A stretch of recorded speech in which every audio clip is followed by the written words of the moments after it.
Hello, my name is Shelly and I live here in Rochester, Minnesota. I was diagnosed in 2006 with brain angiomas, which are small benign tumors, and after undergoing a craniotomy at UCLA to remove one, I continued to work in the entertainment industry in Los Angeles and New York as if nothing had happened.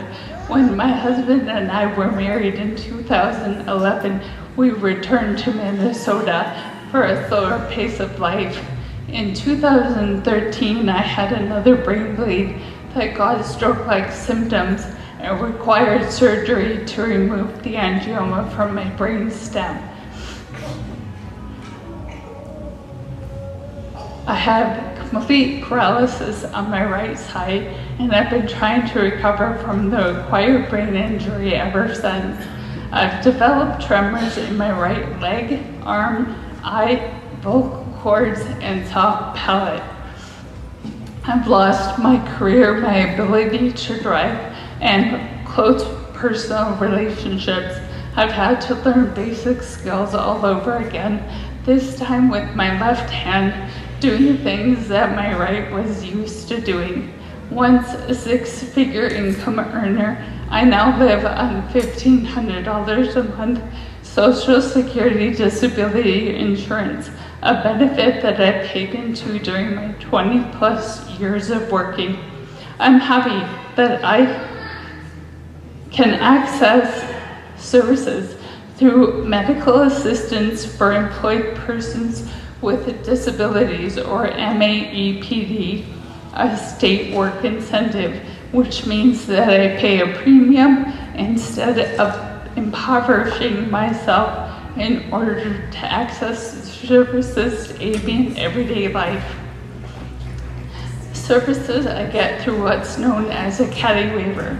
Of course, I would prefer to do all of these things myself, and think that regaining the use of my right hand would help me to do this. After a very extensive approval process from Mayo Clinic, it was determined that deep brain stimulation surgery would help me regain some use of my right hand. With this surgery, I could walk and operate crutches. I could probably drive, dress, cook, type, and even go back to work. But the day before my surgery, Mayo Clinic called me and told me we don't have final approval from MA. My surgery was canceled.